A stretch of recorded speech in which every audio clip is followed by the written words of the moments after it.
How come you took offense when I called you a 7? Because I'm not a fucking 7. Do I look like a 7? But why would you care if someone thinks? I know my worth, and I'm not a 7. I don't know who is more delusional in this video. The woman who believes that she should have a higher rating than a 7, or the man who seems surprised that she would take offense to this. Dude, come on. Have you met women before? Is this the first time you've realized that they can be sensitive about their appearance? Do you not know that we live in a cultural moment where we're all obligated to pretend like each woman is physical perfection? What do you rate your looks on a scale of 1 to 10? I'm going to ask everybody. Like a 7. Like 6.3. Why would you not rate you guys a 10? Like, we should be rating ourselves a 10. Her confusion is actually quite funny because there's like a sense of panic. Like, what are you guys doing? Not rating yourselves a 10? Like, you're breaking the fourth wall. I thought we all agreed that every single woman on this planet was a 10, that we're entitled as our birthright because we're born women to be considered perfection. As delusional as that is, I suppose it could be quite a sweet sentiment if it was applied equally to all genders, you know? Like every man and woman is beautiful in their own way. I can see the merit in that sort of perspective. I don't agree with it, but like I think it's a nice sentiment, but it's not even what this woman is doing. Women are never doing that when they're like, every woman is a 10. It's never like every man and woman is a 10. No, this is a privilege that's only extended to women. Women are considered beautiful, but men, no. Hey, bro, come here, bro. No, ask it first. Hey, bro, what will you rate my homegirl right here? She a 10. Okay. She a 10? Yes, sir. What will you rate my homeboy? I'm so sorry, but like a 4. Oh, that's brutal. But you know what's interesting is that if you press women on this, like you ask them, like, why do you think every woman is beautiful, yet you consider regular average men to be ugly? You point out the double standard. You show them graphs like this one that show on dating apps, a man who is considered average in attractiveness is only going to be swiped right by 1 in 115 girls. You ask them, why do they have this cognitive distortion where they view men as inherently less attractive than women? You will hear a fascinating response from lots of women, which is that they don't believe it's a cognitive distortion. They sincerely believe that women are facially and physically more beautiful than men, more attractive. The human form is better in its female expression. As an objective fact, women are just more aesthetically pleasing than men. Lots of women sincerely believe this, and I think they might be right. Of course, when you do encounter an attractive man, it's almost always because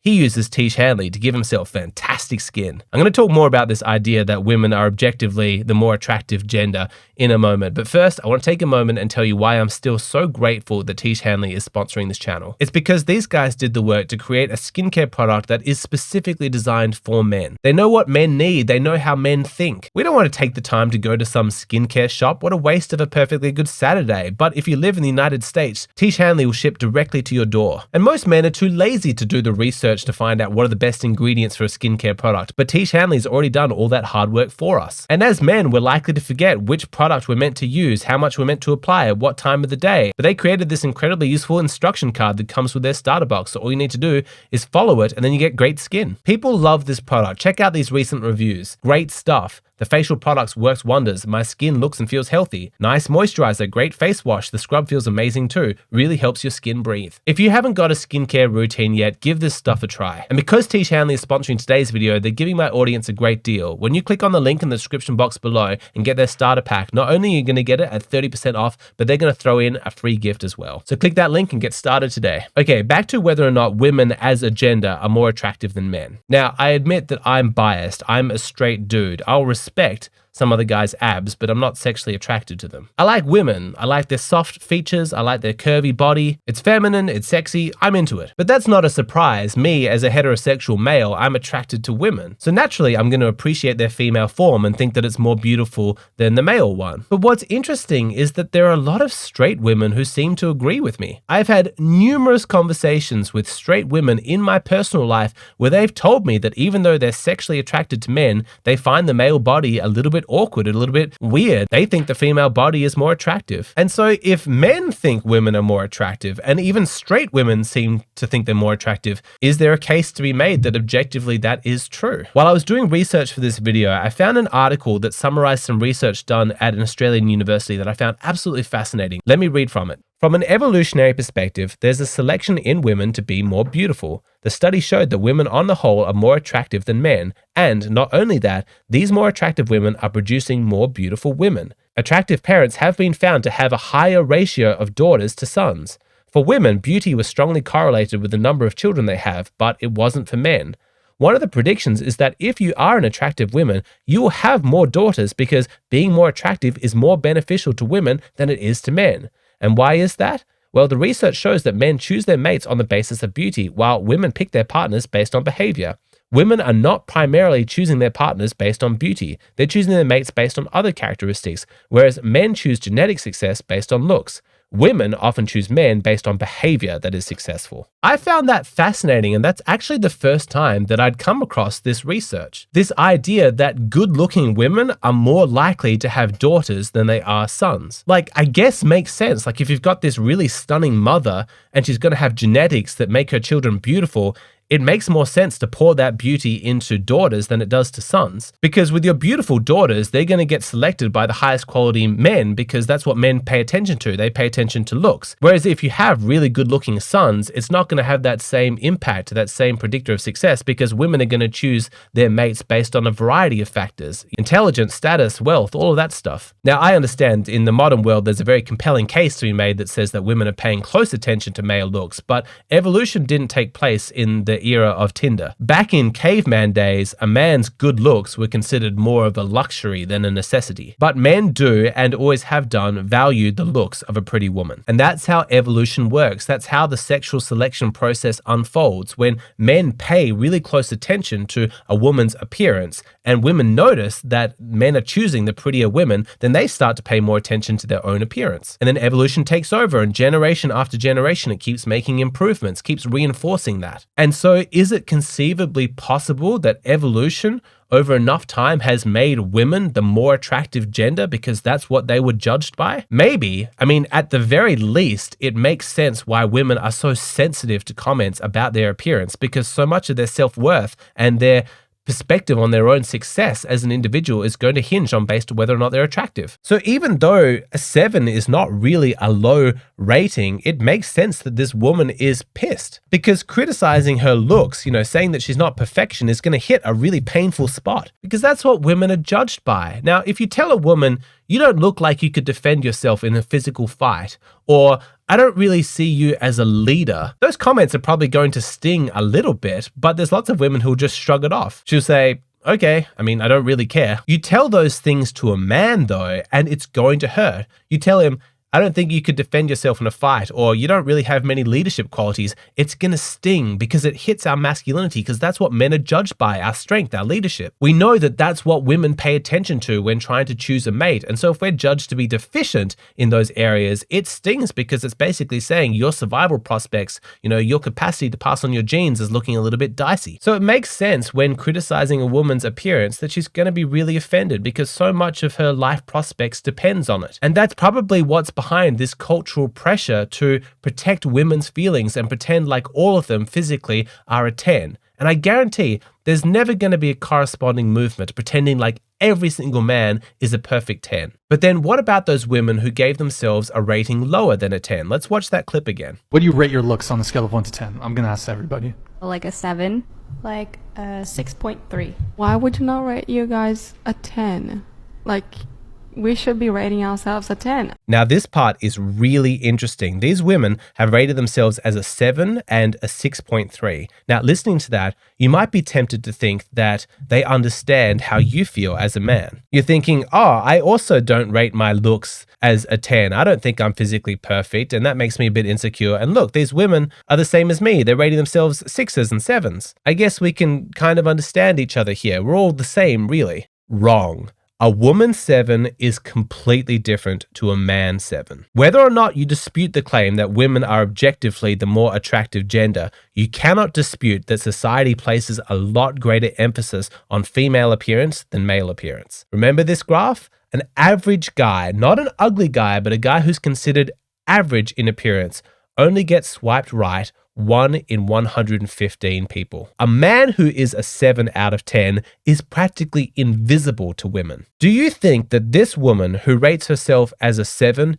is invisible to men? Do you think that there is any comparison between her experience and his? I guarantee her DMs are full, her Tinder inbox is flooded. I bet people compliment her on her appearance every single week. How often do you, as a man, get complimented on your appearance? How many times this week have you been complimented? How many times this year? No, there is no crossover, no equivalency between men and women. A woman 7 is not the same as a man 7. Ladies, you may think that you are ugly, but I'm here to tell you that you are the woman version of ugly. And your experience will never tell you what it's like to be the man version of ugly. I understand that a lot of the attention that you receive about your appearance is just horny guys. But that's what I'm saying, is that men don't have that experience of being hit up by horny women.